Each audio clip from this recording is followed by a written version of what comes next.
ವಾಮದೇವ ಮುಖೋದ್ಭೂತಂ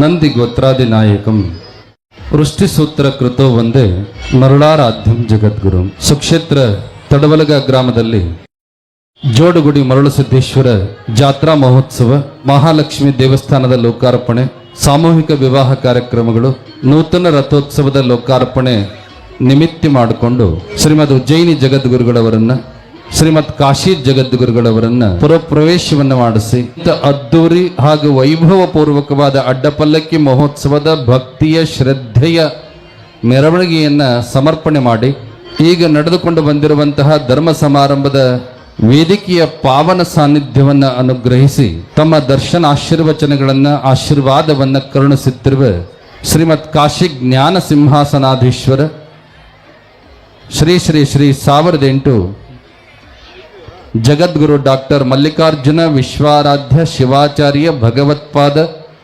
ಮಹಾಸನ್ನಿಧಾನಗಳವರ ಪವಿತ್ರ ಅಡಿದಾವರೆಗಳಲ್ಲಿ ಅನಂತ ಶತಕೋಟಿ ನಮಸ್ಕಾರಗಳನ್ನು ಸಮರ್ಪಣೆ ಮಾಡುತ್ತಾ, ನಿಮ್ಮೂರಿನವರೇ ಆಗಿ ಹಿರೇಮಠದ ಒಡೆಯರಾಗಿ ಈ ಭಾಗದ ಎಲ್ಲ ಹವಿಕವಿಗಳನ್ನು ನೆರವೇರಿಸುತ್ತಾ ಬಂದವರಾಗಿ, ವಿಶೇಷವಾಗಿ ಪ್ರತಿ ವರ್ಷ ನಡೆಯುವಂಥ ಜಾತ್ರೆಯ ಮಾರ್ಗದರ್ಶಕರಾಗಿ ನೇತೃತ್ವವನ್ನು ವಹಿಸಿ ಅತ್ಯಂತ ಸುಂದರವಾದಂತಹ ಈ ಪವಿತ್ರ ಕ್ಷೇತ್ರ ನಿರ್ಮಾಣ ಮಾಡುವಲ್ಲಿ ತಮ್ಮ ಜವಾಬ್ದಾರಿಯುತ ನಿರ್ದೇಶನವನ್ನು, ಆಧ್ಯಾತ್ಮಿಕ ಮಾರ್ಗದರ್ಶನವನ್ನು ಮಾಡಿರ್ತಕ್ಕಂಥ ನಿಮ್ಮೆಲ್ಲರ ಪ್ರೀತಿಯ ಗುರುಗಳಾದ ಶಟಸ್ಥಲ ಬ್ರಹ್ಮಿ ಅಭಿನವ ರಾಚೋಟೇಶ್ವರ ಶಿವಾಚಾರ್ಯ ಸ್ವಾಮೀಜಿಯವರನ್ನು ಮೊದಲುಗೊಂಡು ಉಪಸ್ಥಿತ ಎಲ್ಲ ಸ್ವಾಮೀಜಿಯವರ ಪರವಾಗಿ ಮಾತನಾಡಿದ ಕನ್ನೂರಿನ ಶ್ರೀಗಳವರನ್ನ ಮೊದಲುಗೊಂಡು ಉಪಸ್ಥಿತ ಎಲ್ಲ ಶ್ರೀಗಳವರ, ಅನೇಕ ದಿನಗಳಿಂದ ನಿಮ್ಮೆಲ್ಲರಿಗೂ ಪುರಾಣ ಪ್ರವಚನದ ಸವಿಪ್ರಸಾದವನ್ನು ಉಣಬಡಿಸಿರುವ ನಿಮ್ಮೂರಿನವರೇ ಆದ ಖ್ಯಾತ ಪ್ರವಚನಕಾರರಾದ ವೇದಮೂರ್ತಿ ಪಂಡಿತ ಶಿವಾನಂದ ಶಾಸ್ತ್ರಿಗಳವರ, ವಿಶೇಷವಾಗಿ ನಮ್ಮ ತಮ್ಮಣ್ಣ ಪೂಜಾರಿ ಅವರು, ಅವರ ಬಳಗ, ಅವರ ಟೀಮ್ ಅಂತ ನಾವು ಕರಿತೀವಿ. ಬಹುಶಃ ಅವರು ಮುಂದಿದ್ರು ಅಂದರೆ ಇಡೀ ಊರ ಅವರ ಜೊತೆಗಿರ್ತಕ್ಕಂಥ ಅದ್ಭುತವಾಗಿರ್ತಕ್ಕಂಥ ಒಂದು ಸಂಘಟಿತ ವ್ಯವಸ್ಥೆ ಅಂದರೆ ಅದು ಎಲ್ಲಿ ನೋಡ್ತೀವಿ ಅಂದರೆ ಅದು ತಡವಲಗ ಗ್ರಾಮದೊಳಗೆ ನೋಡುತ್ತೆ.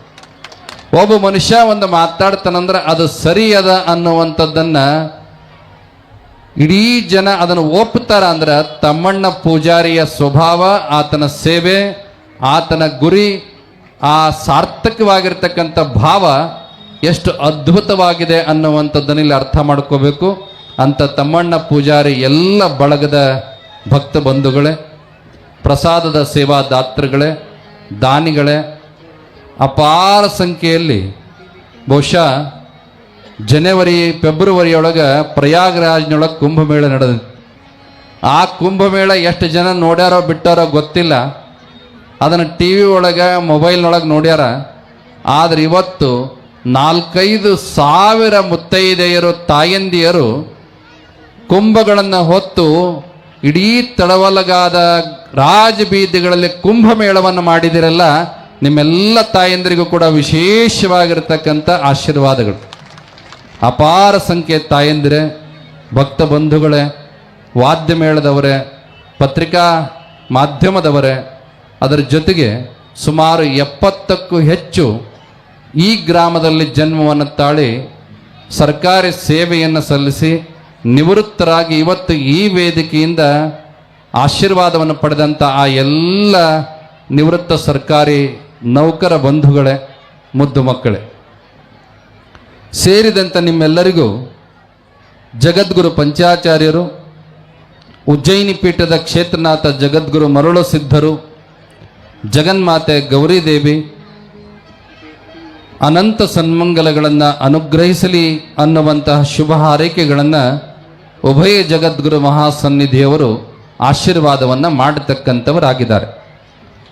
ಈ ನಾಡು ಸಮೃದ್ಧವಾಗಲಿ, ಸುಭಿಕ್ಷವಾಗಲಿ, ಒಳ್ಳೆಯ ಮಳೆಯಾಗಲಿ, ಒಳ್ಳೆಯ ಬೆಳೆಯಾಗಲಿ, ಬೆಳೆಗೆ ತಕ್ಕ ಮಾರುಕಟ್ಟೆ ಮೌಲ್ಯ ದೊರೆತು ಈ ದೇಶದ ಬೆನ್ನೆಲುಬು ಅನಿಸಿಕೊಂಡಂತಹ ಅನ್ನದಾತ ರೈತನ ಬದುಕು ಉತ್ತಮಗೊಳ್ಳಲಿ, ಎಲ್ಲರ ವ್ಯವಹಾರ, ಉದ್ಯೋಗ, ವ್ಯಾಪಾರಗಳು ಅಭಿವೃದ್ಧಿಯಾಗಲಿ, ವಧೂವರರ ಕಲ್ಯಾಣವಾಗಲಿ, ವಿದ್ಯಾರ್ಥಿಗಳ ಭವಿಷ್ಯ ಉಜ್ವಲವಾಗಲಿ, ಸಂತಾನ ಅಪೇಕ್ಷಿ ದಂಪತಿಗಳಿಗೆ ದೇಶಭಕ್ತ, ವಿದ್ಯಾ, ವಿನಯವಂತ, ಸಂಸ್ಕಾರವಂತ, ಧರ್ಮನಿಷ್ಠ ಮಕ್ಕಳು ಹುಟ್ಟುವಂತಾಗಲಿ.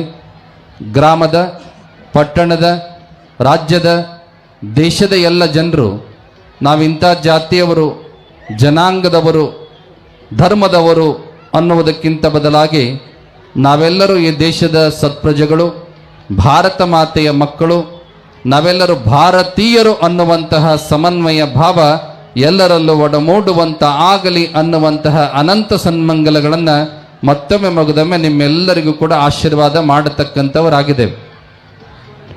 ನಮ್ಮ ಕನ್ನೂರು ಶ್ರೀಗಳವರು ಹೇಳಿದ ಹಾಗೆ ಕೇವಲ ಒಂದು ವರ್ಷ ಅಲ್ಲ, ಪ್ರತಿ ವರ್ಷನೂ ಕೂಡ ಸುವರ್ಣಾಕ್ಷರಗಳಿಂದ ಬರೆದಿಡ್ತಕ್ಕಂಥ ಕಾರ್ಯಕ್ರಮ ಧಾರ್ಮಿಕವಾಗಿ ಮಾಡತಕ್ಕಂಥ ಗ್ರಾಮ ಯಾವುದಾದ್ರೂ ಇದ್ದರೆ ಅದು ತಡಬಲಗ ಗ್ರಾಮ ಅನ್ನುವಂಥದ್ದನ್ನು ಭಾಳ ಹೆಮ್ಮೆ ಮತ್ತು ಅಭಿಮಾನದಿಂದ ಹೇಳೋದಕ್ಕೆ ಬಯಸ್ತೇವೆ.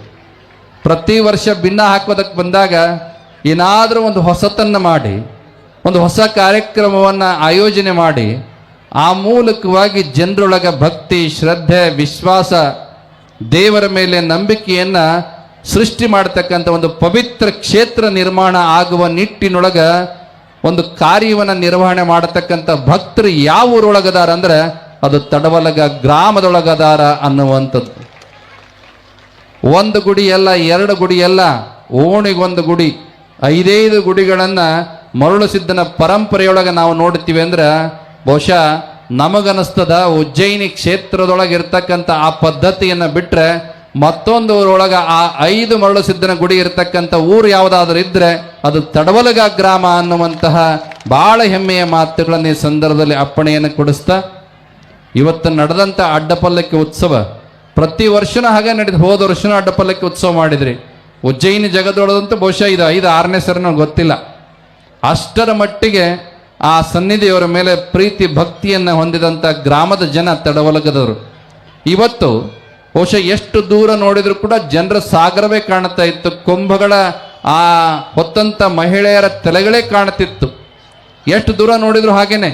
ಬಹುಶಃ ಅದರ ಜೊತೆಗೆ ಅವರೆಲ್ಲರ ಉತ್ಸಾಹ, ಅವರೆಲ್ಲರ ಭಕ್ತಿ ಶ್ರದ್ಧೆಗಳನ್ನು ನೋಡಿದಾಗ ಕಾಶಿ ಜಗದ್ಗುರು ಮಹಾಸನ್ನಿಧಿಯವರು ಅಪ್ಪಣೆ ಕೊಡಿಸ್ತಿದ್ರು.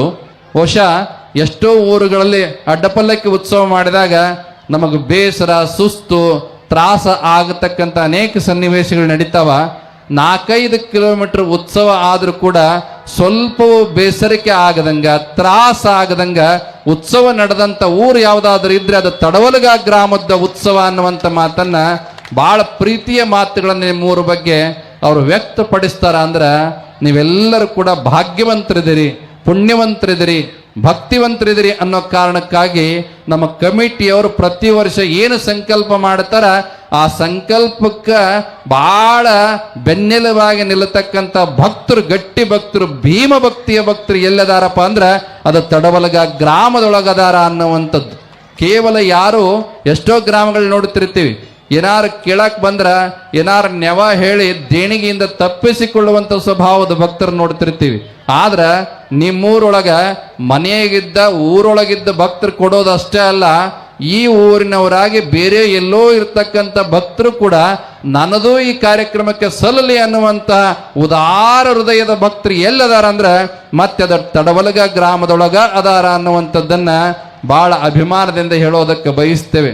ಹೋದ ವರ್ಷ ರಥದ ಕಾರ್ಯಕ್ರಮದ ಬಗ್ಗೆ ಅಪ್ಪಣೆ ಕೊಡಿಸೋದೇ ತಡ, ಎಷ್ಟು ಜನ ನಾ ಮುಂದು ತಾ ಮುಂದು ಅಂತ ಹೇಳಿ ವಾಗ್ದಾನ ಮಾಡಿದ್ರು. ಬಹುಶಃ ಒಂದೇ ವರ್ಷದೊಳಗ ಅತ್ಯಂತ ಸುಂದರವಾದ ಭವ್ಯ ದಿವ್ಯ ರಥ ನಿರ್ಮಾಣ ಆಗಿ ನಿಮ್ಮ ಕಣ್ಣು ಮುಂದೆ ನಾಳೆ ಲೋಕಾರ್ಪಣೆ ಆಗ್ತದಂದ್ರ ಇದು ಇತಿಹಾಸದೊಳಗ ಸುವರ್ಣಾಕ್ಷರಗಳಿಂದ ಬರೆದಿಡ್ತಕ್ಕಂತಹ ಕಾರ್ಯಕ್ರಮ ಅನ್ನುವಂಥದ್ದು. ಯಾಕಂದ್ರೆ ಎಷ್ಟೋ ಮಠಗಳಲ್ಲಿ, ಎಷ್ಟೋ ಕ್ಷೇತ್ರಗಳಲ್ಲಿ ವಾಗ್ದಾನ ಮಾಡಿದಂಥವ್ರು ಕೊಡೋದು ಎಷ್ಟೋ ತಡ ಆದಾಗ ಆ ರಥ ನಿರ್ಮಾಣ ಆಗೋದಿರಲಿ, ಕಟ್ಟಡ ನಿರ್ಮಾಣ ಆಗೋದಿರಲಿ, ಗುಡಿ ನಿರ್ಮಾಣ ಆಗೋದಿರಲಿ, ತಡವಾಗುವಂಥದ್ದನ್ನ ನಾವು ನೋಡ್ತೀವಿ. ಮಹಾಲಕ್ಷ್ಮಿ ಗುಡಿಗೆ ಪಾದ ವಿನ್ಯಾಸ ಮಾಡಿ ಅದಕ್ಕೆ ಭೂಮಿ ಪೂಜೆ ಮಾಡಿದ್ದ ತಡ ಇಲ್ಲ, ಅದರ ಗುಡಿ ಉದ್ಘಾಟನೆಗೆ ಮತ್ತೆ ಬಂದೀವಿ ನಾವೀಗ. ಅಂದ್ರೆ ಎಷ್ಟರ ಮಟ್ಟಿಗೆ ಗಟ್ಟಿ ಭಕ್ತರು ಊರೊಳಗದಾರ ಅನ್ನುವಂಥದ್ದು ಅರ್ಥ ಆಗ್ತದೆ. ಏನು ಸಂಕಲ್ಪ ಮಾಡ್ತಿರಲ್ಲ ಆ ಸಂಕಲ್ಪ ಪೂರ್ಣ ಆಗತಕ್ಕಂಥ ಆಶೀರ್ವಾದ ಯಾರಿಂದ ಸಿಗ್ತದಂದ್ರ ಆ ಉಜ್ಜಯಿನಿಯ ನಿಜ ಮರುಳು ಸಿದ್ಧನಿಂದ ಆ ಆಶೀರ್ವಾದ ಸಿಕ್ಕ ನೀವೆಲ್ಲ ಗಟ್ಟಿ ಭಕ್ತರಾಗಿದ್ದೀರಿ ಅನ್ನುವಂಥದ್ದನ್ನ ಇಲ್ಲಿ ತಿಳ್ಕೊಬೇಕಾಗ್ತದೆ. ಅದಕ್ಕೆ ಇವತ್ತಿನ ಅಡ್ಡಪಲ್ಲಕ್ಕಿ ಉತ್ಸವ ಹ್ಯಾಂಗ್ ಕಾಣತಿತ್ತಂದ್ರ ನಮಗನಿಸ್ತಿತ್ತು, ಸನ್ನಿದೇವರಿಗೆ ಅನಿಸ್ತಿತ್ತು, ಇದು ತಡಬಲಗ ಗ್ರಾಮದೊಳಗೆ ಉತ್ಸವ ನಡೀತಾ ಇಲ್ಲ, ಸಾಕ್ಷಾತ್ ಕೈಲಾಸದೊಳಗ ಶಿವನ ಗಣಪದವಿಯ ಎದುರು ಅವರೆಲ್ಲರ ನಡುವೆ ಈ ಉತ್ಸವ ಸಾಗ್ತಾ ಇದೆ ಅನ್ನುವಂಥ ಭಾಸ ನಮಗಾಗ್ತಾ ಇತ್ತು. ಎಲ್ಲ ತಾಯಂದ್ರೆ ಎಷ್ಟು ಉತ್ಸಾಹ, ಎಷ್ಟು ಭಕ್ತಿ, ಎಷ್ಟು ಶ್ರದ್ಧೆ, ಎಲ್ಲ ವಾದ್ಯ ವೈಭವದಲ್ಲಿರ್ಬೋದು, ಮಕ್ಕಳಿರ್ಬೋದು, ದೊಡ್ಡವರಿರ್ಬೋದು, ಸಣ್ಣವರಿರ್ಬೋದು, ಯಾರೂ ಕೂಡ ಭಕ್ತಿಯಲ್ಲಿ ಭೇದ ಭಾವ ಮಾಡದೆ ಮರುಳು ಸಿದ್ಧನಿಗೆ, ಗುರುಗಳಿಗೆ, ಜಗದ್ಗುರುಗಳಿಗೆ ನಮ್ಮ ಭಕ್ತಿ ಸಮರ್ಪಣೆ ಆಗಬೇಕು ಅನ್ನುವಂತಹ ಒಂದು ನಿಜಭಕ್ತಿಯ ನಾಡು ಅಂದ್ರೆ ಈ ತಡಬಲಗ ಗ್ರಾಮ ಅನ್ನುವಂಥ ಮಾತನ್ನ ಈ ಸಂದರ್ಭದಲ್ಲಿ ಅಪ್ಪಣೆಯನ್ನು ಕೊಡಿಸ್ತಾ ಬಹಳ ಅದ್ಧೂರಿಯಾಗಿ ಅಡ್ಡಪಲ್ಲಕ್ಕಿ ಉತ್ಸವ ಮಾಡಿದಂತಹ ಎಲ್ಲ ಭಕ್ತರಿಗೆ, ಪಲ್ಲಕ್ಕಿ ಹೊತ್ತಂತ ಹುಡುಗರಿಗೆ, ಕುಂಭಗಳನ್ನು ಹೊತ್ತಂತ ತಾಯಂದಿರಿಗೆ, ವಾದ್ಯ ವೈಭವದವರಿಗೆ, ಅದಕ್ಕೆ ಸಾಥ್ ಕೊಟ್ಟಂತ ಎಲ್ಲಾ ಸದ್ಭಕ್ತರಿಗೆ ಮತ್ತೊಮ್ಮೆ ಮಗದೊಮ್ಮೆ ವಿಶೇಷವಾಗಿರ್ತಕ್ಕಂಥ ಅನಂತ ಸನ್ಮಂಗಲದ ಆಶೀರ್ವಾದಗಳನ್ನು ಈ ಸಂದರ್ಭದಲ್ಲಿ ಹಾರೈಸೋದಕ್ಕೆ ಬಯಸ್ತೇವೆ. ಇದರ ಜೊತೆಗೆ ಸಾಮಾನ್ಯವಾಗಿ ಯಾವುದೇ ಕ್ಷೇತ್ರಗಳಲ್ಲಿ ಕ್ಷೇತ್ರನಾಥನ ಗುಡಿಯ ಜೊತೆಗೆ, ಮಂದಿರದ ಜೊತೆಗೆ ರಥಗಳನ್ನು ನಿರ್ಮಾಣ ಮಾಡಿ ರಥೋತ್ಸವವನ್ನು ವರ್ಷಕ್ಕೊಮ್ಮೆ ಮಾಡತಕ್ಕಂಥ ಪದ್ಧತಿಯನ್ನು ಎಲ್ಲ ಗ್ರಾಮಗಳಲ್ಲಿ, ಎಲ್ಲ ಪಟ್ಟಣಗಳಲ್ಲಿ, ಎಲ್ಲ ಧರ್ಮಕ್ಷೇತ್ರಗಳಲ್ಲಿ ನಾವು ನೋಡ್ತಿರ್ತೀವಿ. ರಥವನ್ನು ನಿರ್ಮಾಣ ಮಾಡೋದು ಭಾಳ ವಿಶೇಷವಾಗಿರ್ತಕ್ಕಂಥ ಒಂದು ಕಾರ್ಯಕ್ಕಾಗಿ. ಸಾಮಾನ್ಯವಾಗಿ ನಿಮಗೆ ಗೊತ್ತದ 360 ದಿವಸ, 65 ದಿವಸಗಳಲ್ಲಿ 64 ದಿವಸ, 364 ದಿವಸ ಸ್ವಾಮಿ ನೋಡೋದಕ್ಕೆ, ಸ್ವಾಮಿ ದರ್ಶನ ಮಾಡೋದಕ್ಕೆ ನೀವು ಗುಡಿಗೆ ಬರಬೇಕು, ಹೌದಲ್ಲ? ನೀವು ಗುಡಿಗೆ ಬಂದಾಗ ಸ್ವಾಮಿ ದರ್ಶನ ಆಗ್ತದೆ. ಆದ್ರೆ ಒಂದು ದಿನ ಸ್ವಾಮಿನ ಉತ್ಸವ ಮೂರ್ತಿನ ಆ ರಥದೊಳಗೆ ಕುಳ್ಳಿರಿಸಿ ಇಡೀ ಊರ ರಾಜಬೀದಿಯೊಳಗೆ ಆ ರಥೋತ್ಸವವನ್ನು ಮಾಡಿದಾಗ ಸ್ವಾಮಿ ನಿಮ್ಮನ್ನು ನೋಡೋದಕ್ಕೆ ಹೊರಗೆ ಬರ್ತಕ್ಕಂಥ ಒಂದು ಅಪರೂಪದ ದಿನ ಅಂದ್ರೆ ಅದು ರಥೋತ್ಸವ ಅನ್ನುವಂಥದ್ದನ್ನು ಅರ್ಥ ಮಾಡ್ಕೋಬೇಕು. ಬಸವಣ್ಣನವರೊಂದು ಕಡೆಗೆ ಹೇಳ್ತಾರ, ಉಳ್ಳವರು ಶಿವಾಲಯವ ಮಾಡುವರಯ್ಯ, ನಾನೇನು ಮಾಡಲಿ ಬಡವನಯ್ಯ, ಎನ್ನ ಕಾಲೇ ಕಂಬ ದೇಹವೇ ದೇಗುಲ, ಶಿರವೇ ಹೊನ್ನ ಕಳಸವಯ್ಯ ಅಂತ ಹೇಳ್ತಾರೆ. ಆ ರಥ ಅಂದ್ರ ನಿಜವಾದ ಅರ್ಥದೊಳಗ ರಥಕ್ಕೆ ಹೆಂಗ ಸಿಂಗಾರ ಮಾಡಿ ಬಾವುಟಗಳ ಕಟ್ಟಿ ಅದಕ್ಕೆ ತಳಿರು ತೋರಣಗಳನ್ನು ಕಟ್ಟಿ ಸ್ವಾಮಿಯನ್ನ ಅಲ್ಲಿ ಹೃದಯ ಸ್ಥಾನದೊಳಗೆ ಪ್ರತಿಷ್ಠಾಪನೆ ಮಾಡಿ ಮೇಲೆ ಹೊನ್ನ ಕಳಸವನ್ನ ಆರೋಹಣ ಮಾಡಿ ಆ ರಥವನ್ನು ಎಷ್ಟು ಚಂದ ಎಳಿತಿರಲ್ಲ, ಆ ಸ್ವಾಮಿ ರಥ ಎಳಿತಾ ಎಳಿತಾ ಎಳಿತಾ ಸ್ವಾಮಿನ ಎಳೆದಾಗ ಎಷ್ಟು ಖುಷಿ ಪಡ್ತೀರಿ, ಅಷ್ಟೇ ನಿಮ್ಮ ಜೀವನದ ರಥವೂ ಕೂಡ ಅಷ್ಟೋ ಸಂತೋಷವಾಗಿರಬೇಕು ಅನ್ನುವಂಥದ್ದನ್ನ ಆ ಮರುಳು ಸಿದ್ದಪ್ಪ ಆಶೀರ್ವಾದ ಮಾಡಲಿ ಅನ್ನುವಂಥ ಮಾತನ್ನ ಈ ಸಂದರ್ಭದಲ್ಲಿ ಹೇಳೋದಕ್ಕೆ ಬಯಸ್ತೇವೆ. ನಿಮ್ಮೆಲ್ಲರ ತಲೆಯೊಳಗೆ ಜ್ಞಾನ, ಸದ್ಬುದ್ಧಿ, ಸದ್ಭಾವ, ಸದ್ಧರ್ಮದ ನಡೆ, ದಾನಶೀಲತೆ, ಒಳ್ಳೆಯ ಗುಣ ಪವಿತ್ರವಾಗಿ ತುಂಬಿಕೊಳ್ಳಲಿ ಅನ್ನುವಂಥ ಮಾತನ್ನು ಕೂಡ ಹಾರೈಸಿ, ವಿಶೇಷವಾಗಿ ನಾಳೆಯ ದಿನ ನಿಮ್ಮೆಲ್ಲರಿಗೂ ಕೂಡ ಆ ರಥದ ಶಾಂತಿ ಆಗ್ತದ. ಮಹಾಲಕ್ಷ್ಮಿಯ ಗುಡಿ ನಿರ್ಮಾಣ ಆಗ್ಯದ. ಆ ಮೂರ್ತಿಯೊಳಗೆ ನಿಜವಾಗ್ಲೂ ಕೂಡ ಎಷ್ಟು ಆಕರ್ಷಣೆ ಅದ ಅಂತ ಕೇಳಿದ್ರೆ, ತಾಯಿ ಎದ್ದು ಆಶೀರ್ವಾದ ಮಾಡ್ತಾ ಇದ್ದಾಳು ಅನ್ನುವಂಥ ಭಾವ ಅಷ್ಟು ಚಂದ ಆ ಮೂರ್ತಿಯನ್ನು ನಿರ್ಮಾಣ ಮಾಡಿದಂಥ ವ್ಯಕ್ತಿ ಮಾಡಿದಾನ. ಅದಕ್ಕೆ ಜೀವ ಕಳೆಯನ್ನು ತುಂಬಿದ್ರೆ ಇವತ್ತು ಸಾಕ್ಷಾತ್ ಉಭಯ ಜಗದ್ಗುರುಗಳವರು ಮಹಾಲಕ್ಷ್ಮಿಯ ಬೀಜ ಮಂತ್ರವನ್ನ ಆ ತಾಯಿಗೆ ಆಶೀರ್ವಾದ ಮಾಡಿ ಬಂದಿದ್ದೇವೆ. ಇನ್ನು ಮೇಲೆ ನೀವೇನು ಮಹಾಲಕ್ಷ್ಮಿ ತಾಯಿಯೊಳಗೆ ಕೇಳ್ತೀರಿ ಅದು ನಿಮ್ಮೆಲ್ಲರಿಗೂ ಕೂಡ ಸಾಕ್ಷಾತ್ಕಾರ ಆಗ್ತದ ಅನ್ನುವಂಥ ಮಾತನ್ನ ಈ ಸಂದರ್ಭದಲ್ಲಿ ಹೇಳೋದಕ್ಕೆ ಬಯಸ್ತೇವೆ. ಆದ್ರೆ ಯಾವುದೇ ದೇವಸ್ಥಾನಕ್ಕೆ ಹೋದಾಗ, ಯಾವುದೇ ದೇವರ ಮೂರ್ತಿ ಮುಂದೆ ನಿಂತಾಗ ನಿಮ್ಮೆಲ್ಲರ ಭಾವ, ನಿಮ್ಮೆಲ್ಲರ ಹೃದಯದೊಳಗಿರ್ತಕ್ಕಂಥ ಆ ಮನಪೂರ್ವಕವಾಗಿರ್ತಕ್ಕಂಥ ಭಕ್ತಿ ಶ್ರದ್ಧೆಗಳು ನಿರ್ಮಲವಾಗಿರ್ಬೇಕಾಗ್ತದೆ. ಯಾಕೆಂತ ಕೇಳಿದ್ರೆ ಈಗ ಅನೇಕ ಜನ ಮಾತನಾಡ್ತಿರ್ತಾರೆ, ವೈಚಾರಿಕ ಪ್ರಜ್ಞೆಯವರು, ಬಂಡಾಯಿ ಸಾಹಿತಿ ಅನಿಸ್ಕೊಳ್ತಕ್ಕಂಥವ್ರು, ಅದೇನು ಬಿಡು ಕಲ್ಲು ಅನ್ನುವಂಥ ಮಾತನಾಡ್ತಕ್ಕಂಥದ್ದನ್ನು ಕೇಳ್ತಿರ್ತೀವಿ. ಆದ್ರೆ ಯಾವುದೇ ಮೂರ್ತಿಯ ಮುಂದೆ ನಿಂತ್ಕೊಂಡು ಅದು ಕಲ್ಲು ಅಂದ್ರೆ ಕಲ್ಲಾಗೆ ಕಾಣುತ್ತದೆ. ಅದರ ಭಾವದೊಳಗ ಮರುಳು ಸಿದ್ದಪ್ಪ ಅದಾನ, ನಂದೀಶ್ವರ ಅದಾನ, ಮಹಾಲಕ್ಷ್ಮಿ ತಾಯಿ ನಮ್ಮ ಕಣ್ಣು ಮುಂದೆ ನಿಂತ್ಕೊಂಡು ನಮಗೆ ಆಶೀರ್ವಾದ ಮಾಡಕತ್ತಾಳ ಅನ್ನುವಂಥ ನಿರ್ಮಲವಾದ ಭಕ್ತಿ ಏನಾದರೂ ಕೂಡ ನಿಮ್ಮ ಹೃದಯದೊಳಗಿತ್ತು ಅಂದ್ರೆ ಅದು ಕಲ್ಲಾಗಿ ಕಾಣೋದಿಲ್ಲ, ಸಾಕ್ಷಾತ್ ಮಹಾಲಕ್ಷ್ಮಿಯಾಗಿ ಮರುಳು ಸಿದ್ದಪ್ಪನಾಗಿ ನಿಮಗೆ ಆಶೀರ್ವಾದ ಮಾಡ್ತಾನ ಅನ್ನುವಂಥದ್ದನ್ನ ಮರಿಬಾರ್ದು. ಅದಕ್ಕೆ ನೋಡುವ ಗುಣ, ಸ್ವೀಕರಿಸುವಂಥ ಮನೋಭಾವ ಚೆನ್ನಾಗಿರಬೇಕು ಅನ್ನುವಂಥದ್ದು. ಅದಕ್ಕೆ ಕನ್ನಡದೊಳಗೆ ಬಹಳ ಚಂದ ಒಂದು ಮಾತನ್ನು ಹೇಳ್ತಾರೆ, ಏನಪ್ಪ ಅಂದ್ರೆ, ಮನಸ್ಸಿನಂತೆ ಮಹಾದೇವ, ಯದ್ಭಾವ ತದ್ಭವತಿ ಎನ್ನುವಂತ ಮಾತನ್ನು ಹೇಳ್ತಾರೆ. ಅದ್ರ ಜೊತೆಗೆ ಒಬ್ಬ ಸುಭಾಷಿತಕಾರ ಚೆನ್ನಾಗಿ ಒಂದು ಮಾತು ಹೇಳ್ಕೊಂಡು ಬರ್ತಾನ. ಮಂತ್ರೇ ತೀರ್ಥೆ ದ್ವಿಜೆ ದೇವೇ ದೈವಜ್ಞೆ ಬೇಷಜೆ ಗುರೌ ಯಾದೃಶಿ ಭಾವನಾ ಯಸ್ಯ ಸಿದ್ಧಿರ್ಭವತಿ ತಾದೃಶಿ ಎನ್ನುವಂಥದ್ದು. ಮಂತ್ರದಲ್ಲಾಗ್ಲಿ, ತೀರ್ಥದಲ್ಲಾಗ್ಲಿ, ತೀರ್ಥಕ್ಷೇತ್ರಗಳಲ್ಲಾಗ್ಲಿ, ವೈದ್ಯರಲ್ಲಾಗ್ಲಿ, ಜ್ಯೋತಿಷಿಯಲ್ಲಾಗ್ಲಿ, ಅದ್ರ ಜೊತೆಗೆ ದೇವಸ್ಥಾನಗಳಲ್ಲಾಗ್ಲಿ ಯಾವ ಭಾವನೆಯನ್ನು ಇಟ್ಕೊಂಡು ನೀವು ಅಲ್ಲಿ ಹೋಗಿರ್ತೀರೋ ಅದರ ಭಾವದ ಪರಿಣಾಮವೇ ನಿಮಗೆ ಫಲವಾಗಿ ಸಿಗುತ್ತದೆ ಅನ್ನುವಂಥ ಮಾತನ್ನ ಆ ಸುಭಾಷಿತಕಾರ ಬರ್ಕೊಂಡು ಬರ್ತಾನೆ. ಅದರ ಅರ್ಥ ಏನಪ್ಪಾ ಅಂತ ಕೇಳಿದ್ರೆ, ನೀವು ತಿಳ್ಕೊಳ್ಬೇಕಾಗಿರೋದು ಏನು ಅಂದ್ರೆ, ಸಾಮಾನ್ಯವಾಗಿ ಇವತ್ತು ಉತ್ಸವ ನಡೀತು, ಗುಡಿಗೆ ಬರಬೇಕಾದ್ರೆ, ಗುರುಗಳ ಹತ್ರ ಬರಬೇಕಾದ್ರೆ ಅಂಗಡಿಗೆ ಹೋಗಿ ಯಾರು ಕೂಡ ಪ್ರಸಾದ ಕೊಡ್ರಿ ಅಂತ ಕೇಳಂಗಿಲ್ಲ. ಕೇಳ್ತೀರೇನು ನೀವು? ಅಂಗಡಿಗೆ ಹೋಗಿ 2 ತೆಂಗಿನಕಾಯಿ 4 ಬಾಳೆಹಣ್ಣು ಕೊಡ್ರಿ ಅಂತ ಕೇಳ್ತಾರೆ ರೊಕ್ಕ ಕೊಟ್ಟು. ಅದನ್ನ ಗುರುಗಳ ಹಸ್ತಸ್ಪರ್ಶ ಮಾಡ್ತೀರಿ, ಮಂತ್ರಾಕ್ಷತೆ ಹಾಕ್ತಾರ, ದೇವರಿಗೆ ನೈವೇದ್ಯ ಮಾಡ್ತೀರಿ. ಮಾಡಿ ವಾಪಸ್ ತೆಗೆದುಕೊಂಡು ಹೋಗ್ಬೇಕಾದ್ರೆ ದಾರಿ ಒಳಗ ಯಾರಾದ್ರೂ ಇದು ಏನು ಅಂತ ಕೇಳಿದಾಗ ಏನು ಹೇಳ್ತೀರಿ? ತೆಂಗಿನಕಾಯಿ ಬಾಳೆಹಣ್ಣು ಅಂತೀರೋ ಅಥವಾ ಪ್ರಸಾದ ಅಂತೀರೋ? ಪ್ರಸಾದ ಅಂತೀರಿ, ಹೌದಾ? ವಸ್ತು ಏನಾದ್ರೂ ಬದಲಾಯ್ತಲ್ಲಿ? ಪದಾರ್ಥ ಏನಾದ್ರೂ ಬದಲಾಯ್ತಾ? ಪದಾರ್ಥ ಬದಲಾಗ್ಲಿಲ್ಲ, ವಸ್ತು ಬದಲಾಗ್ಲಿಲ್ಲ. ಅದೇ ತೆಂಗಿನಕಾಯಿ ಅದ, ಅದೇ ಬಾಳೆಹಣ್ಣದ. ಆದ್ರ ಯಾವಾಗ ದೇವರಿಗೆ ಇದು ನೈವೇದ್ಯ ಆಯ್ತು ಅನ್ನುವಂಥ ಭಾವ ನಿಮಗೆ ಪ್ರಾಪ್ತ ಆಗ್ತದ, ಗುರುಗಳ ಹಸ್ತಸ್ಪರ್ಶ ಇದಕ್ಕೆ ಆದ ಮೇಲೆ ಇದು ವಸ್ತು ಆಗಿ ಉಳಿಯೋದಿಲ್ಲ, ಪದಾರ್ಥ ಆಗಿ ಉಳಿಯೋದಿಲ್ಲ, ಇದು ಪ್ರಸಾದವಾಗಿ ಸಿಗುತ್ತದೆ ಅನ್ನುವಂಥ ಭಕ್ತಿ ಏನಿದೆಯಲ್ಲ, ಅದು ಆ ಪದಾರ್ಥವನ್ನ ಪ್ರಸಾದವನ್ನಾಗಿ ಪರಿವರ್ತನೆ ಮಾಡ್ತದ ಅನ್ನುವಂಥದ್ದನ್ನು ಮರಿಬಾರದು. ಅದೇ ಮನೆಯೊಳಗೆ ಕುಡಿಯೋದು ನೀರೇ, ದೇವಸ್ಥಾನದಲ್ಲಿ ಕೊಡೋದು ನೀರೇ. ದೇವಸ್ಥಾನದಲ್ಲಿ ತೀರ್ಥ ಅಂತ ಇಸ್ಕೊಳ್ತೀರ, ಗುರುಗಳ ಹತ್ರ ಪಾದೋದಕ ಅಂತ ಇಸ್ಕೊಳ್ತೀರ. ಅಂದ್ರೆ ನಿಮ್ಮ ಮನಸ್ಸಿನ ಭಾವ ಏನದ? ಗುರುಗಳ ಪಾದಸ್ಪರ್ಶವನ್ನ, ಆ ಜಲ ಸ್ಪರ್ಶ ಮಾಡಿದ್ರೆ ಅದು ಪಾದೋದಕ ಆಗ್ತದ. ಹಾಗೆ ದೇವಸ್ಥಾನದಲ್ಲಿ ಶಿವನಿಗೆ, ದೇವರಿಗೆ, ಮಹಾಲಕ್ಷ್ಮಿಗೆ, ಮರಳು ಸಿದ್ಧನಿಗೆ ಅರ್ಪಣೆ ಮಾಡಿದಂತ ಜಲವು ಕೂಡ ತೀರ್ಥವಾಗ್ತದ ಅನ್ನುವಂಥ ನಂಬಿಕೆ ಇದೆಯಲ್ಲ, ಅದು ಜಲವನ್ನ ತೀರ್ಥವನ್ನಾಗಿ ಪರಿಣಾಮ ಮಾಡ್ತದೆ. ಅದೇ ಒಳ್ಳೆ ಡಾಕ್ಟರ್ ಹತ್ರ ನೀವು ಯಾಕೆ ಹೋಗ್ತೀರಿ ಅಂತ ಕೇಳಿದ್ರೆ, ಆ ವಿಶ್ವಾಸ ಇರೋ ಕಾರಣಕ್ಕಾಗಿ ಹೋಗ್ತೀರಿ. ಅಲ್ಲಿ 1 ತಾಸಲ್ಲ, 1.5 ತಾಸಲ್ಲ ಕಾದು ಅಲ್ಲಿ ತೋರಿಸ್ಕೊಂಡು ಬರ್ತೀರಿ. ಅದೇ ಬೇರೆ ಡಾಕ್ಟರ್ ಹತ್ರ ನೀವು ಹೋಗೋದಿಲ್ಲ. ಆ ಡಾಕ್ಟ್ರು ಗುಳಿಗೆ ಕೊಡ್ತಾನ, ನೋಡ್ತಾನ, ಮನೆಗೆ ಹೋಗ್ತೀರಿ, ಆರಾಮಾಗ್ತದ, ಚಲೋ ಗುಳಿಗೆ ಕೊಟ್ಟಾನ ನೋಡು ಅಂತೀರಿ. ಆರಾಮಾಗಿದ್ದು ಗುಳಿಗೆಯಿಂದಲ್ಲ, ಆ ಡಾಕ್ಟರ್ ಮೇಲೆ ಇಟ್ಟಿರೋ ವಿಶ್ವಾಸ ಏನಿದೆಯಲ್ಲ, ಅದು ನಿಮ್ಮನ್ನ ಆರಾಮ್ ಮಾಡ್ತದ ಅಂತ ತಿಳ್ಕೊಬೇಕು. ಅದೇ ನಿಮ್ಮ ಮಕ್ಕಳಿಗೆ ಹುಷಾರಿಲ್ದ ಗುರುಗಳ ಹತ್ರ ಬರ್ತೀರಿ, ಗುರುಗಳು ದಾರನೋ ಒಂದು ಭಸ್ಮನೋ ಅಥವಾ ನಿಂಬೆಹಣ್ಣು ಮಂತ್ರಿಸ್ಕೊಡ್ತಾರ, ಅದನ್ನ ತಗೊಂಡೋಗಿ ಹಚ್ತೀರಿ, ಬಳಸ್ತೀರಿ, ದಾರ ಕಟ್ತೀರಿ, ಆರಾಮಾಯ್ತು ಅನ್ಕೊಳ್ತೀರಿ. ಆರಾಮಾಗಿದ್ದು ದಾರದಿಂದ, ನಿಂಬೆಹಣ್ಣು ಭಸ್ಮದಿಂದಲ್ಲ, ಆ ಗುರುವಿನ ಮೇಲೆ ನೀವು ಇಟ್ಟಿರ್ತಕ್ಕಂಥ ನಂಬಿಕೆ ಶ್ರದ್ಧೆ ಏನಿದೆಯಲ್ಲ, ಅವ್ರೇನು ಕೊಟ್ಟರು ಅದು ವರವೇ ಆಗ್ತದ, ಅವ್ರೇನು ಕೊಟ್ಟರು ಅದು ಆಶೀರ್ವಾದವೇ ಆಗ್ತದೆ. ಅದಕ್ಕೆ ನಂಬಿಕೆ ಶ್ರದ್ಧೆ ಅನ್ನುವಂಥದ್ದು ಬಹಳ ಮುಖ್ಯ ಆಗ್ತದ. ನೀವೆಲ್ಲ ನೆನಪಿಟ್ಕೊಳ್ಬೇಕು. ಏಕಲವ್ಯನ ಕಥೆಯನ್ನು ನೀವೆಲ್ಲ ಕೇಳಿದಿರಿ. ಏಕಲವ್ಯ ದ್ರೋಣಾಚಾರ್ಯರ ಹತ್ರ ವಿದ್ಯೆಯನ್ನು ಕಲಿಯೋದಕ್ಕೆ ಹೋಗ್ತಾನೆ, ಬಿಲ್ವಿದ್ಯೆ ಕಲಿಸೋದಿಲ್ಲ ಅವರು. ಅದಕ್ಕೆ ಅವ ಬೇಜಾರಾಗೋದಿಲ್ಲ. ವಾಪಸ್ ಬಂದು ದ್ರೋಣಾಚಾರ್ಯರ ಮಣ್ಣಿನ ಮೂರ್ತಿಯನ್ನು ಪ್ರತಿಷ್ಠಾಪನೆ ಮಾಡಿ ನಿತ್ಯ ಪೂಜೆ ಮಾಡಿ ಅದರ ಮುಂದೆ ಬಿಲ್ವಿದ್ಯೆ ಅಭ್ಯಾಸ ಮಾಡೋದಕ್ಕೆ ಪ್ರಾರಂಭ ಮಾಡ್ತಾನೆ. ಕೆಲವೇ ತಿಂಗಳುಗಳಲ್ಲಿ ಬಿಲ್ವಿದ್ಯಾ ಪಾರಂಗತನಾಗ್ತಾನೆ. ಅರ್ಥ ಮಾಡ್ಕೊಳ್ರಿ, ಯಾವುದೇ ವಿದ್ಯೆ ಕಲಿಬೇಕಾದ್ರೆ ಹೇಳುವಂಥ ಗುರು ಇರಬೇಕು, ಕಲಿಯುವಂಥ ಶಿಷ್ಯ ಇರಬೇಕು. ಇಲ್ಲಿ ಕಲಿಯುವಂಥ ಶಿಷ್ಯ ಏಕಲವ್ಯ ಇದ್ಯಾ, ಕಲಿಸುವಂಥ ಗುರುಗಳಲ್ಲಿರಲಿಲ್ಲ. ಆದರೆ ನಿಮ್ಮ ದೃಷ್ಟಿಯೊಳಗಾಗಿದ್ರೆ ಅದು ದ್ರೋಣಾಚಾರ್ಯರ ಮೂರ್ತಿ ಮಣ್ಣಿನ ಮೂರ್ತಿ ಆಗಿರ್ತಿತ್ತು.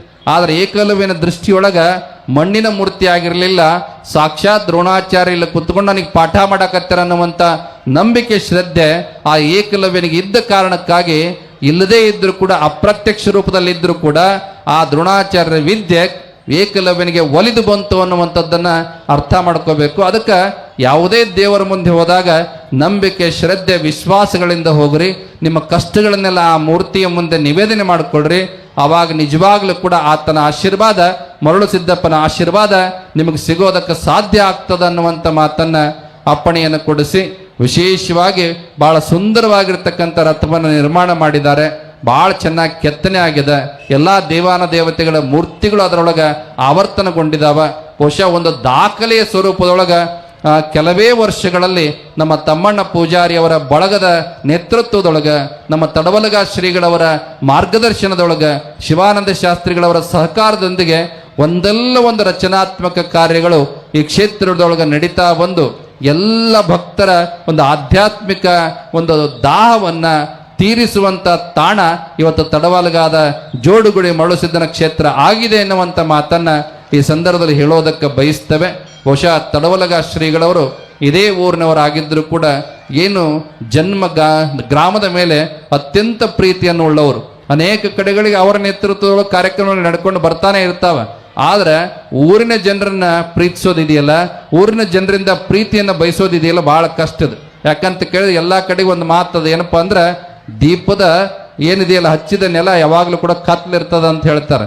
ಅದಕ್ಕೆ ಹಿತ್ತಲ ಗಿಡ ಮದ್ದಲ್ಲ ಅಂತ ಹೇಳ್ತಾರೆ. ಆದ್ರೆ ಇವೆರಡಕ್ಕೂ ಅಪವಾದವಾಗಿ ಎಲ್ಲ ಗ್ರಾಮದ ಪ್ರೀತಿಯನ್ನು ಸಂಪಾದನೆ ಮಾಡಿಕೊಡತಕ್ಕಂಥ ಏಕೈಕ ಶಿವಾಚಾರ್ಯ ಯಾರಾದರೂ ಇದ್ರೆ ಅದು ಅಭಿನವ ರಾಚೋಟೇಶ್ವರ ಶಿವಾಚಾರ್ಯ ಸ್ವಾಮೀಜಿಯವರು ಅನ್ನುವಂಥದ್ದು. ಬಹಳ ಕ್ರಿಯಾಶೀಲರದಾರ, ಬಹಳ ಯುವಶಕ್ತಿಯ ಮುಂಚೂಣಿಯಲ್ಲಿ ನಿಂತುಕೊಂಡು ಎಲ್ಲ ಶಿವಾಚಾರ್ಯನ ಅತ್ಯಂತ ಸ್ನೇಹಪರತೆಯ ದೃಷ್ಟಿಯಿಂದ ನೋಡಿಕೊಂಡು ಶಾಸ್ತ್ರಿಗಳಿರ್ಬೋದು, ನಮ್ಮ ತಮ್ಮಣ್ಣ ಪೂಜಾರಿಯ ಬಳಗದವರು ಇರ್ಬೋದು, ತಾಯಂದ್ರು ಇರ್ಬೋದು, ಅವರೆಲ್ಲರ ಸಮನ್ವಯತೆಯನ್ನು ಸಾಧಿಸಿ ಪ್ರತಿ ವರ್ಷವೂ ಕೂಡ ಒಂದು ಅದ್ದೂರಿಯಾದ ಜಾತ್ರಾ ಮಹೋತ್ಸವವನ್ನು ಆಚರಣೆ ಮಾಡತಕ್ಕಂಥ ನಿಟ್ಟಿನೊಳಗೆ ನಮ್ಮ ತಡಬಲಗ ಶ್ರೀಗಳವರ ಪಾತ್ರ ಬಹಳ ಮಹತ್ತರವಾಗಿರ್ತಕ್ಕಂಥದ್ದು ಅನ್ನುವಂಥ ಮಾತನ್ನ ಈ ಸಂದರ್ಭದಲ್ಲಿ ತಿಳಿಯಪಡಿಸಿ, ಇನ್ನು ಹೆಚ್ಚಿನ ಶಕ್ತಿಯನ್ನ, ಆಯುಷ್ಯ, ಆರೋಗ್ಯ ಭಾಗ್ಯವನ್ನ ಮರಳು ಸಿದ್ದೇಶ್ವರ ಆ ಶ್ರೀಗಳವರಿಗೆ ನೀಡಲಿ ಅನ್ನುವಂಥ ಮಾತನ್ನ ಆಶೀರ್ವಾದ ಮಾಡುತ್ತಾ, ಜೊತೆಗೆ ನಮ್ಮ ಶಿವಾನಂದ ಶಾಸ್ತ್ರಿಗಳವರು ಬಹುಶಃ ಈ ಊರಿನ ಪುರಾಣಿಕರಾಗಿ ನಾಡಿನ ಅನೇಕ ಕಡೆ ಪುರಾಣ ಹೇಳಿ ಬಂದಾರ. ಆದ್ರೆ ಇದ್ದೂರ ಪುರಾಣ ಹೇಳೋದು ಬಹಳ ಕಷ್ಟ. ಆದ್ರೆ ಇದ್ದೂರೊಳಗೂ ಕೂಡ ಪ್ರತಿ ವರ್ಷವೂ ಕೂಡ ಅವರು ಪುರಾಣ ಪ್ರವಚನವನ್ನು ಮಾಡಿ ನಿಮ್ಮೆಲ್ಲರಿಗೂ ಕೂಡ ಜಾಗೃತಿಯನ್ನು ಉಂಟು ಮಾಡಿರ್ತಕ್ಕಂಥ ವೇದಮೂರ್ತಿ ಪಂಡಿತ ಶಿವಾನಂದ ಶಾಸ್ತ್ರಿಗಳವರಿಗೂ ಕೂಡ ಆಶೀರ್ವಾದಗಳು. ನಮ್ಮ ತಮ್ಮಣ್ಣ ಪೂಜಾರಿ ಅವರ ಬಳಗದ ಬಗ್ಗೆ ಎಷ್ಟು ಹೇಳಿದ್ರು ಕೂಡ ಕಡಿಮೆನೇ. ಬಹುಶಃ ಪ್ರಾಮಾಣಿಕವಾದಂಥ ಒಂದು ಸೇವಾ ಸಮಿತಿ, ಯಾವುದೇ ರೀತಿಯಾದಂಥ ಪ್ರತಿಫಲಾಪೇಕ್ಷೆ ಇಲ್ಲ. ಕೇವಲ ವೇದಿಕೆ ಹಿಂದೆ ನಿಂತ್ಕೊಂಡು ಮಾತಾಡಕ್ಕೆ ಚಾಲೂ ಮಾಡಿ ತಮ್ಮಣ್ಣ ಪೂಜಾರಿ MLA ಕಡಿಮೆ ಮಾತಾಡಂಗಿಲ್ಲ, ಅಷ್ಟು ಚಂದ ಮಾತಾಡ್ತಾನ. ಮುಂದೆ ಎಲ್ಲ ಯೋಗಗಳದಾವ. ಆದ್ರೆ ಅಷ್ಟೆಲ್ಲ ಇದ್ರೂ ಕೂಡ ಹಿಂದೆ ನಿಂತುಕೊಂಡು ಎಲ್ಲರನ್ನ ಮುಂದೆ ಬಿಟ್ಟು ಈ ಕಾರ್ಯಕ್ರಮದ ಯಶಸ್ವಿಗಾಗಿ ದುಡಿತಕ್ಕಂಥ ಒಬ್ಬ ಅಪರೂಪದ ವ್ಯಕ್ತಿ ಯಾರಪ್ಪ ಅಂದ್ರೆ ಅದು ನಮ್ಮ ತಮ್ಮಣ್ಣ ಪೂಜಾರಿ ಅನ್ನುವಂಥ ಮಾತನ್ನ ಈ ಸಂದರ್ಭದಲ್ಲಿ ತಿಳಿಯಪಡಿಸಿ, ಬಹುಶಃ ಆತಗೊಂದು ಆಶೀರ್ವಾದ ಯಾವಾಗ ಮಾಡಬೇಕಾಗಿತ್ತು. ನಾವು ನಾಳೆ ಡಿಸೆಂಬರ್ 3ನೇ ತಾರೀಕು ಉಜ್ಜಯಿನಿ ಮಹಾಪೀಠದೊಳಗೆ ಜಗದ್ಗುರು ಮರಳು ಸಿದ್ದೇಶ್ವರ ಲಕ್ಷ ದೀಪೋತ್ಸವ ಕಾರ್ಯಕ್ರಮ ನಡೀತದೆ. ಅವತ್ತು ರಂಭಾಪುರಿ ಜಗದೊಳವರು ಬರ್ತಾರೆ. ಅವತ್ತು ವಿಶೇಷವಾಗಿ ನಮ್ಮ ತಮ್ಮಣ್ಣ ಪೂಜಾರಿ ಅವರಿಗೆ ಸದ್ಧರ್ಮ ಶಿರೋಮಣಿ ಅನ್ನುವಂಥ ಪ್ರಶಸ್ತಿಯನ್ನ ಆಶೀರ್ವಾದ ಮಾಡ್ತೇವೆ. ಅವರ ಬಳಗವನ್ನ ನಮ್ಮ ರಾಚೋಟೇಶ್ವರ ಶಿವಾಚಾರ್ಯ ಎಲ್ಲರನ್ನು ಕರ್ಕೊಂಡು ಅವತ್ತಿನ ದಿವಸ ಬರಬೇಕು ಅನ್ನುವಂಥ ಮಾತನ್ನ ತಮ್ಮಣ್ಣ ಪೂಜಾರಿಗೆ ಆದೇಶ ಮಾಡಾಕತ್ತೀವಿ. ಬಹುಶಃ ಅವ್ರು ಮಾಡತಕ್ಕಂಥ ಎಲ್ಲ ಕಾರ್ಯಗಳಲ್ಲಿ ಬಂದ ದಿನದಿಂದ ಯಾವ ವರ್ಷ ನಿಮ್ಮೂರಿಗೆ ಬಂದಾವೆ ಅವತ್ತೇ ನಾವು ಆದೇಶ ಮಾಡಿದ್ದೀವಿ, ಅವತ್ತೇ ನಾವು ಆಶೀರ್ವಾದ ಮಾಡಿದ್ದೀವಿ. ತಡವಲಗ ಗ್ರಾಮ ಬೇರೆ ಅಲ್ಲ, ಉಜ್ಜಯಿನಿ ಪೀಠ ಬೇರೆ ಅಲ್ಲ. ತಡವಲಗದೊಳಗೆ ನಡೀತಕ್ಕಂಥ ಯಾವುದೇ ಕಾರ್ಯಕ್ರಮಗಳಿಗೆ ಉಜ್ಜಯಿನಿ ಜಗದೊಳಗೆ ಸದಾಕಾಲ ಆಶೀರ್ವಾದವನ್ನ ಮಾಡ್ತಾರೆ ಅನ್ನುವಂಥ ಮಾತನ್ನ ಅಪ್ಪಣೆ ಕೊಡಿಸಿದ್ದೇವೆ. ಆ ಪ್ರಕಾರ ಮುಂದೂ ಕೂಡ ನಿಮಗೆ ಆಶೀರ್ವಾದ ಮಾಡ್ತೇವೆ ಅನ್ನುವಂಥ ಮಾತನ್ನ ಈ ಸಂದರ್ಭ ತಿಳಿಪಡಿಸಿ, ಬೆಳಿಗ್ಗೆ ರಥದ ವಾಸ್ತುಶಾಂತಿ ಆಗ್ತದ, ರಥದ ಶಾಂತಿ ಆಗ್ತದ. ಉಜ್ಜಯಿನಿ ಜಗದೊಳಗೆ ಬೆಳಗಿನ ಕಾರ್ಯಕ್ರಮದೊಳಗೆ ಎಲ್ಲ ನಡೆಸಿಕೊಟ್ರೆ ಸಂಜೆ ಕಾರ್ಯಕ್ರಮವನ್ನ ಸ್ವತಃ ಕಾಶಿ ಜಗದೊಳು ರಥವನ್ನು ಏರಿ ನಿಮ್ಮೆಲ್ಲರಿಗೂ ಕೂಡ ಆಶೀರ್ವಾದವನ್ನ ಮಾಡ್ತಾರೆ ಅನ್ನುವಂಥ ಮಾತನ್ನ ಈ ಸಂದರ್ಭದಲ್ಲಿ ಅಪ್ಪಣೆಯನ್ನು ಕೊಡಿಸಿ, ವಿಶೇಷವಾಗಿ ಕಾಶಿ ಜಗದ್ಗುರವರು ಬಹಳ ಉದಾರ ಹೃದಯದವರು. ನಮ್ಮ ತಡವಲಗ ಶ್ರೀಗಳವರು ಭಿನ್ನ ಮಾಡಿಕೊಂಡ ಮೇರೆಗೆ ಬಹುಶಃ ಹೋದ ವರ್ಷ ಸ್ವಲ್ಪ ಭಕ್ತಿಯ ಪ್ರೀತಿಯ ಅವರ ನಿವೇದನೆಯೊಳಗೆ ಒಂಚೂರು ವ್ಯತ್ಯಾಸಗಳಾಗಿದ್ದರೂ ಕೂಡ ಅದೆಲ್ಲವನ್ನು ಮರೆತು ನಮಗೆ ಆಶೀರ್ವಾದ ಮಾಡೋದಕ್ಕೆ ಬಂದಾರಲ್ಲ, ಅವರ ದೊಡ್ಡ ಗುಣಕ್ಕೆ ನಾವು ಎಷ್ಟು ಹೇಳಿದ್ರು ಕೂಡ ಅದಕ್ಕೆ ಕಡಿಮೆನೆ. ಹಾಗಾಗಿ ಅವರಿಗೆ ತಡವಲಗ ಗ್ರಾಮದ ಪರವಾಗಿ, ಉಜ್ಜಯಿನಿ ಪೀಠದ ಪರವಾಗಿ ಮತ್ತೊಮ್ಮೆ ವಿಶೇಷವಾಗಿರ್ತಕ್ಕಂಥ ಕೃತಜ್ಞತಾಪೂರ್ವಕವಾದ ನಮನಗಳನ್ನು ಈ ಸಂದರ್ಭದಲ್ಲಿ ಅರ್ಪಣೆ ಮಾಡೋದಕ್ಕೆ ಬಯಸ್ತೇವೆ. ಅವರ ಆಶೀರ್ವಾದ ಸದಾಕಾಲ ಹೀಗೆ ಈ ಗ್ರಾಮದ ಮೇಲೆ, ಈ ಭಕ್ತರ ಮೇಲೆ ಇರಲಿ ಅನ್ನುವಂಥ ಮಾತನ್ನ ಈ ಸಂದರ್ಭದಲ್ಲಿ ಅವರಲ್ಲಿ ನಿವೇದನೆ ಮಾಡಿಕೊಂಡು, ನಮ್ಮೆಲ್ಲ ಕಮಿಟಿಯ ಬಳಗ ಭಾಳ ಚಂದ ಈ ಕಾರ್ಯಕ್ರಮಕ್ಕೆ ನಮ್ಮ ತಮ್ಮಣ್ಣ ಪೂಜಾರಿಯವರು ಸಹಕಾರ ಕೊಟ್ಕೊಂಡು ಬಂದಿದ್ದಾರೆ.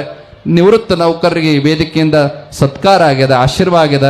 ಅವರೆಲ್ಲರ ಬದುಕು ಕೂಡ ಚೆನ್ನಾಗಿರಲಿ, ಅವರೆಲ್ಲರಿಗೂ ಕೂಡ ಆಯುಷ್ಯ ಆರೋಗ್ಯ ವೃದ್ಧಿ ಆಗಲಿ, ಇನ್ನಷ್ಟು ಹೆಚ್ಚಿನ ಸೇವೆಯನ್ನು ಮಾಡತಕ್ಕಂಥ ಶಕ್ತಿಯನ್ನ ಆ ಮರಳು ಸಿದ್ಧ ಅವರಿಗೆ ದಯಪಾಲಿಸಲಿ ಅನ್ನುವಂಥ ಮಾತನ್ನ ಈ ಸಂದರ್ಭದಲ್ಲಿ ಆಶೀರ್ವಾದ ಮಾಡುತ್ತಾ, ನಾಳೆಯ ಎಲ್ಲ ಕಾರ್ಯಕ್ರಮಗಳು ಕೂಡ ಚೆನ್ನಾಗಿ ನಡ್ಕೊಂಡು ಬರಲಿ.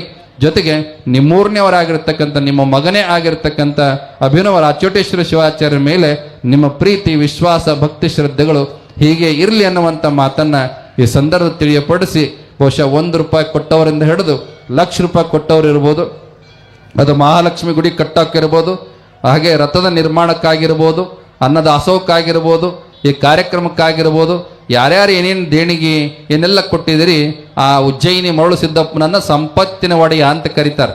ಅದಕ್ಕೆ ಅವನಿಗೆ ಕೊಟ್ರೆ ಅದು ಎಲ್ಲೂ ಹೋಗಂಗಿಲ್ಲ, ಅದು ನಿಮ್ಮದೇ ಲಾಕರ್ ಒಳಗೆ ಭದ್ರವಾಗಿರ್ತದ.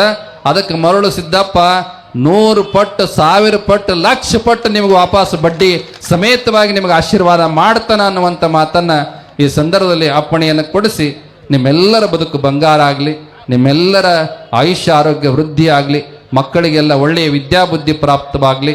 ಜೊತೆಗೆ ಎಲ್ಲರೂ ಕೂಡ ಹೆಣ್ಮಕ್ಕಳನ್ನ ಗೌರವಿಸ್ರಿ, ತಂದೆ ತಾಯಿಗಳನ್ನ ಗೌರವಿಸ್ರಿ, ಗುರು ಹಿರಿಯರನ್ನ ಗೌರವಿಸ್ರಿ. ಜೊತೆಗೆ ಊರಿನ ವಿಚಾರ ಬಂದಾಗ, ಧರ್ಮದ ವಿಚಾರ ಬಂದಾಗ, ದೇವರ ವಿಚಾರ ಬಂದಾಗ ಎಲ್ಲ ಜಾತಿ ಮತ ಪಂಥಗಳನ್ನು ಮರೆತು ನಾವೆಲ್ಲರೂ ಕೂಡ ಮರಳು ಸಿದ್ದಪ್ಪನ ಮಕ್ಕಳು ಅನ್ನುವಂಥ ಭಾವದೊಳಗೆ ಕೆಲಸ ಮಾಡತಕ್ಕಂಥ ಒಂದು ಭ್ರಾತೃತ್ವ ಭಾವ, ಸಹೋದರತ್ವ ಭಾವ, ಸಹಬಾಳ್ವೆಯ ಭಾವ, ಸಾಮರಸ್ಯದ ಭಾವ ತಡಬಲಗಾದ ಎಲ್ಲ ಜನರಲ್ಲಿ ಇದೆ. ಅದು ಹೀಗೆ ಮುಂದುವರೆದುಕೊಂಡು ಹೋಗಲಿ ಎನ್ನುವಂಥ ಮಾತನ್ನ ಅಪ್ಪಣೆಯನ್ನು ಕೊಡಿಸಿ ಮತ್ತೇನನ್ನು ಕೂಡ ಹೆಚ್ಚಿಗೆ ಹೇಳದ ಬಯಸಿದೆ. ಒಂದು ಮಾತನ್ನು ಅಪ್ಪಣೆ ಕೊಡಿಸ್ತೇವೆ. ಪ್ರತಿ ವರ್ಷ ಮಳೆ ಮಳೆ ಮಳೆ ಬರಲಿ ಅಂತ ಆಶೀರ್ವಾದ ಮಾಡಿ ಹೋಗ್ಯವಿ. ಉಜ್ಜಯಿನಿ ಪೀಠ ಅಂದ್ರೆ ಮಳೆ ಪೀಠ, ಅದು ಈ ವರ್ಷ ಸ್ವಲ್ಪ ಜಾಸ್ತಿನೇ ಆಗ್ಯದ. ಅದಕ್ಕೆ ಈಗೇನು ಆಶೀರ್ವಾದ ಮಾಡ್ತೀವಿ ಅಂದ್ರೆ, ನೀವು ಕೇಳಿದಾಗ, ನೀವು ಬಯಸಿದಾಗ ಆ ಮಳೆ ಬರಲಿ, ಮಳೆರಾಯ ನಿಮಗೆ ಆಶೀರ್ವಾದ ಮಾಡಲಿ ಅನ್ನುವಂಥ ಮಾತನ್ನ ಈ ಸಂದರ್ಭದಲ್ಲಿ ಎಲ್ಲರಿಗೂ ಕೂಡ ಆಶೀರ್ವಾದ ಮಾಡ್ತಾ ಮತ್ತೊಮ್ಮೆ ಸರ್ವರಿಗೂ ಕೂಡ ಮಂಗಲವನ್ನು ಅನುಗ್ರಹಿಸಿ ನಮ್ಮ ಆಶೀರ್ವಚನ ಸಂದೇಶವನ್ನು ಪೂರ್ಣಗೊಳಿಸ್ತಾ ಇದ್ದೇವೆ. ಓಂ ಶಾಂತಿ ಶಾಂತಿ ಶಾಂತಿ. ಅನಂತ ಮಂಗಲ ಆಶೀರ್ವಾದವನ್ನು ದಯಪಾಲಿಸತಕ್ಕಂಥ ಜಗದ್ಗುರು ಮಹಾಸನ್ನಿಧಿಯವರ ಶ್ರೀಪಾದಾರವಿಂದಕ್ಕೆ ಅನಂತ ಕೋಟಿ ಭಕ್ತಿಯ ನಮನಗಳನ್ನು ಸಮರ್ಪಣೆಗೈಯುತ್ತಾ